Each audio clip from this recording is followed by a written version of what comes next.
This video is sponsored by Skillshare.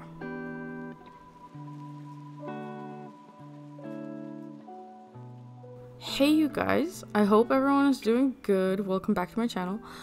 It's almost the end of October. Time seriously flew this month, and like you might have heard me mention in previous videos, I pretty much gave up on Inktober, and so I've been doing a bunch of other stuff, and I actually remembered that this footage is something from last year that I never ended up putting up on YouTube or editing, so I figured this is as good a time as any to do that. The vibe is perfect. We're pretty much at the end of fall now, and yeah, it's a very cozy vibe. And as some of you may know, this illustration I titled The Scholar, and actually I wanted to tell you why I put it off in the first place and just a bunch of other quick updates in regards to the Scholar sticker pack, which is somewhat relevant to this illustration. So first of all, I did this about a year ago, last October, whatever, and I specifically planned for this illustration to go on the cover of a blank sketchbook that I was planning to produce as new merchandise for my store, which unfortunately did not pan out because the samples that I got for a sketchbook were just like subpar quality, and I wasn't sure if I wanted to proceed with them because they were quite expensive. Somehow making those sketchbooks was like close in pricing to making art books, which I found very confusing. But anyways, the point is I never went through with it, and the reason why I saved this footage and never ended up editing it is because I was planning to release the video in conjunction with a shop update that would hypothetically include these sketchbooks that I was planning to make, but unfortunately, since it never panned out, I never ended up using the footage, and here we are now. And the reason why I decided to finally use it is because by the same title, I spent so long working on a new sticker set, like a sticker set for bullet journaling or journaling in general, and I finally have it in my hands. Might have mentioned this in one of the previous videos, and now I'm just waiting for one more shipment of new merchandise, which is brand new washi tapes, which have been designed from some of the same elements that I have in my sticker sets, and that will be my new shop update along with some new prints. But anyways, I'm sure this is not the most exciting thing to listen to right now, but just wanted to give a brief overview of what this illustration was meant for and why it took me so long to finally post the process footage. So onto the footage itself. I'm actually pretty happy with the amount of stuff that I was able to capture for this particular illustration. As you can see, I did the sketch straight onto the paper, which I kind of do rarely, I guess, or I used to do rarely. It's more of I do it more often nowadays, but I used to typically sketch on Photoshop first and then print out the sketch and kind of transfer it onto the paper so that all the placement of elements and stuff was ready to go. And this is an excellent example as to why I used to do that in the first place.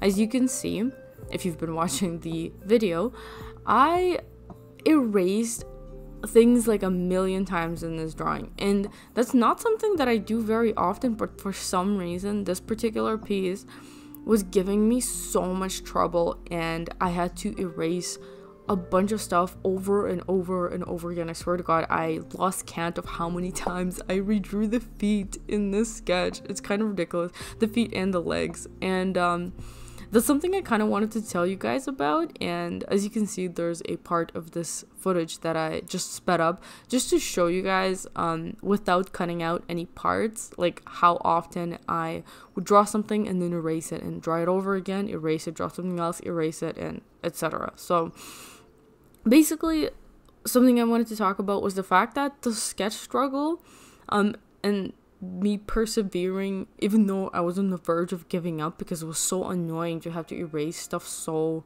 much, but I still stuck to it, and it actually ended up being one of my favorite pieces that I've done up till now. And one thing that I wanted to specifically talk about is why I end up erasing things so many times and what the general reason behind the constant dissatisfaction was. So, as some of you may know, even though I frequently do a video series called Reference Wednesdays, actually when I end up making illustrations, I more often than not don't use a whole lot of references, especially when it comes to character poses. And so this is the direct result of not having a reference. So I'm pretty much just trying to figure out the pose as I go along. And the reason why I ended up erasing the legs like a million times is because the pose just either looked unnatural or there was something about it that didn't quite fit with the composition. So yeah, that's kind of something I wanted to explain. Sometimes I will erase things not because they look wrong or because I feel like they're incorrect or the anatomy is poor or anything like that. Most of the time I will erase stuff these days because it somehow doesn't quite go with the flow of the rest of the piece, and that is why the angle of the legs just would not cut it until eventually I landed on a option that seemed to kind of work out. And as you can see, like, it just keeps going on and on forever. So the next thing I wanted to mention was that I think this is actually a very useful thing to kind of put yourself through sometimes, because I do think that it is what made me develop such particular preferences when it comes to art. It's because most of the time I used to do this all the time, especially when I was younger, to just try to figure things out endlessly until they finally work. I think that's what helped me find my preferences when it comes to composition and such, and it obviously also helps to own your skills. And yeah, I think I would recommend to just put up with a sketch even if it doesn't work, and to just keep redrawing it until you finally get to a point where you're happy with it. I specifically wanted to show you guys this footage because I think it's a pretty clear demonstration that no matter how many years you spent drawing, sometimes it's just an off day, and sometimes it takes forever to get something to your liking. And I think it's excellent to kind of show you that it can take like 20 different times, like 20 erasings in order to get to where you finally want to be. So yeah, that was kind of a long one, but the next thing I wanted to mention was that this is kind of why digital art can be quite a bit faster, because see, for instance, here, if I drew the legs a couple of times, what I could have done is, if this was digital, was to just select the leg and free transform it into the position where I feel like it looks best, and maybe that would have actually made me achieve the look that I was going for much faster. And that's something I still kind of contemplate sometimes, because you know, saving time is a good thing, and it certainly would have saved some frustration, and thankfully the paper was able to handle this amount of erasing. But yeah, it's something I kind of go back and forth on, because even though I think it is useful to find what you're looking for within a sketch without necessarily looking somewhere else to guide you, I also think that having digital tools at your disposal can be much easier, and maybe would actually be better. So I don't know, not sure what I think about that. I would love to know you guys' opinion on whether you prefer to sketch digitally or straight on the paper. Like I said, I'm not sure. Sometimes I do lean towards digital sketching because it just makes things faster. But yeah, the next thing I kind of wanted to mention was the fact that this is a rare illustration of mine that is traditional and actually has a background. I guess most of my digital illustrations don't have backgrounds either, or they're usually very simple. And I guess that doesn't really register to me because I've done so many smaller panel type of illustrations for a graphic novel that I don't really look at myself as someone who does not do backgrounds or ignores backgrounds. But if I look at my body of work, I guess, it does become kind of noticeable that I seldom draw backgrounds. And I guess there isn't like a whole lot to say here, but I wanted to say that I personally find backgrounds to be the less challenging part of character illustration, because they obviously are backgrounds, and so they are less, they demand less attention from the viewer than the focal point of the piece, which is always the character in my case.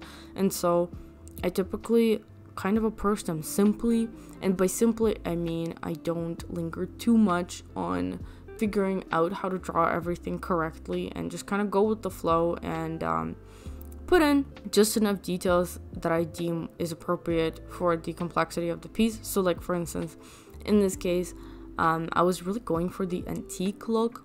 I wanted the illustration to end up looking like something you may find in an attic that is very old, and I think I really got that down, because even now looking at this drawing in person, it really does look really old for some reason, which is really cool. How I think I was able to achieve this type of look is just by browsing vintage illustrations and trying to implement some type of inking technique that it was more prevalent back in the day. I can't think of any particular examples, but like one of my favorite artists from, I guess, earlier times is Arthur Rackham. I don't remember exactly when he was active, probably 1800s. I don't know, I'd have to double check, but I would highly recommend checking out his work. I'm not sure if I showed his art book in my art book tour. I think I may have, so maybe check that out as well. But yeah, I took a lot of inspiration from that type of vintage looking inking, and I do think it really carried through this piece, and I think it ended up really aiding the effect that I was going for. And so I think I'm trying to remember how long it took me to draw this. I think it was over the course of either one whole day or 2 days. I think it may have been 2 days, because this one's quite detailed. But yeah, as you can see, when I erase out the pencil after having inked the character, it really makes the illustration come together. And I remember when I was younger, I was obsessed with inking, and it was always one of my favorite steps to just erase out the pencil from underneath the ink, and it made it look so organized and clean all of a sudden. Let me just take a second to tell you about the sponsor of this video, which is Skillshare. If you've never heard about it before, Skillshare is the place to go if you want to learn something new, especially if you want to fuel your creativity. It's a platform that has a ton of classes on a huge variety of topics taught by professionals who put a ton of effort into condensing and organizing their knowledge into bite-sized videos. Some of my favorites to check out are on illustration, comics, writing, productivity, and organization, and I never run out of new stuff that I want to watch. The other day I actually realized that my ability to edit videos for YouTube in Premiere Pro is very bare bones, and there's a bunch of stuff that I keep putting off, like having little info panels and better video intros. So I did a little search on Skillshare and found this gold mine of a class on Premiere Pro video editing tips. And as you have probably noticed, I have actually implemented some of my newfound skills in this video, which I'm very happy about. The course that I'm watching is called Advanced Video Editing with Premiere Pro 2020 by Jordi Vandeput. Sorry if I butchered that. It's a very thorough class and has a ton of information, so I would highly recommend checking that out if you want to elevate your Premiere Pro skills. If you want to try out Skillshare, check out the link in my description where you can get a free trial. You can watch a ton of classes in a short amount of time, so it's a no-brainer. The first 1,000 of my subscribers to click the link below will get a 1-month free trial of Skillshare, so check it out. Like I said, link in my description. And now back to the video. I wonder if I can still come up with something to explain about the process. I feel like I've spoken about this particular process that I have for traditional art so many times that I've pretty much ran out of things to comment on as I look back on the footage. So, yeah, I guess maybe I could just give you guys a little update on how it's going with my comic process or progress. So basically for the past week or so, I've been trying to start on thumbnailing / doing layouts for the prologue or the first chapter of my comic, and I've had the script written for quite a long time now, and so I've definitely had a ton of time to mull over it and try to picture it in my head. But I've actually discovered, once I started trying to storyboard or thumbnail the pages one by one, that I should have done it right off the bat as I was typing out the script. For some reason, I was under the impression that if I just write out the script first, I will be in a better place when it comes to potentially making changes going forward. However, as I discovered, even though I can picture things pretty clearly in my head while I'm writing a script, or I could picture them while I was writing it, I still don't, I think it's impossible to fully account for what the pacing is going to be like just in your head. And therefore, when I was laying out / thumbnailing the first few pages of the script, I realized that I was off. I was totally off in imagining what things were gonna go like. So I think that actually kind of made me turn around on being harsh when it comes to criticizing other scripts, comic book scripts that I've seen, because I figured that it would be pretty simple to just, take things into account in your head while you're writing the script. But as it turns out, it's actually really hard to take everything into account without seeing the visuals right off the bat. So yeah, that was kind of a learning experience for me. But now I know that going forward, I'm just going to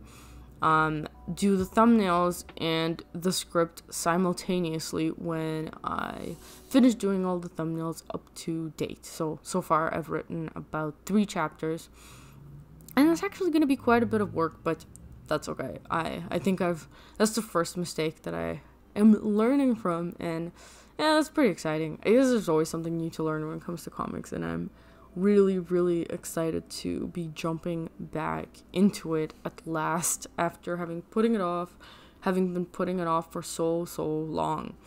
And yeah, on that note, I want to let you guys know that I am going to be setting up a Patreon, but I'm also going to be making videos here sharing my process as it becomes as I keep going with it, I guess, as I make the progress. And I have a ton of plans to do that. It's probably not going to happen for a little while, because I think I'm going to reserve a bunch of footage from thumbnailing my comic and such until after I release at least some of the content. So that's basically because I don't want to spoil anything. I think I really want to just wait until I start releasing it. But the good news is I finally started working on it, and that's super exciting. And yeah, that being said, I pretty much stopped taking freelance work for the time being, and hopefully until further notice. It's not something I really want to dive back into. Pretty much just hinges on my ability to keep up my income at a livable standard, so that I can keep on dedicating more and more time to my comic. So yeah, so far it's been pretty good, and I am excited for where it's going to take me in the future.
anyways, that tangent aside, now I'm pretty much done with the illustration, as you can see in the video here, and this is the part where I use my polychrome pencils, colored pencils, to really finalize the illustration and to put in all the details and to add more depth where necessary.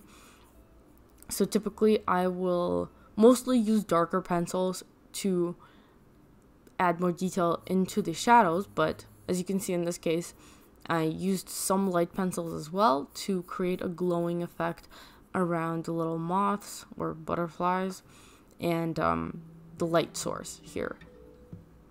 I think it was very effective, and actually just looking at this makes me kind of miss drawing on paper, and maybe I'll plan another illustration soon. But yeah, I think I remember spending quite a bit of time on this illustration, just polishing out the little details with colored pencils, and I think it was definitely worth it because I think it took the illustration to the next level for sure. And I think that also actually added a lot to the antique and vintage feel of it, which I absolutely love.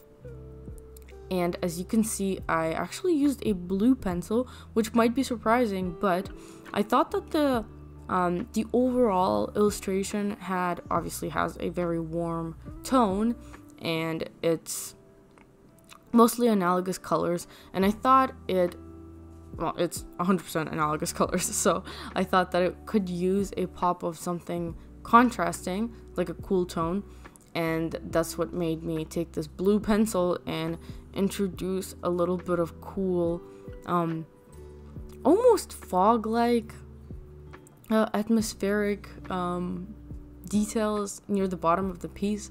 Obviously it makes no sense, there would be no fog in a room, so it's just a visual trick that doesn't necessarily make any sense, but I think really added to the atmosphere of the piece, because the little bit of contrast that it created, I think, made everything else pop. So yeah, the last part was me pretty much noticing that I forgot to add some shadows on the wall from the paintings, and that was the last thing that I did.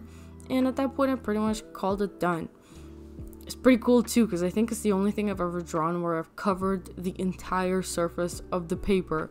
Kind of a random achievement to notice, but I thought that was kind of cool too. So yeah, I really hope you guys enjoyed watching the process of this illustration. I'm finally sharing it with you and happy to do so because it's been so long. But yeah, next time hopefully I'll plan things out better and share process of illustrations in a timely manner. So thank you so much for watching my video, and I will see you in the next one. Bye!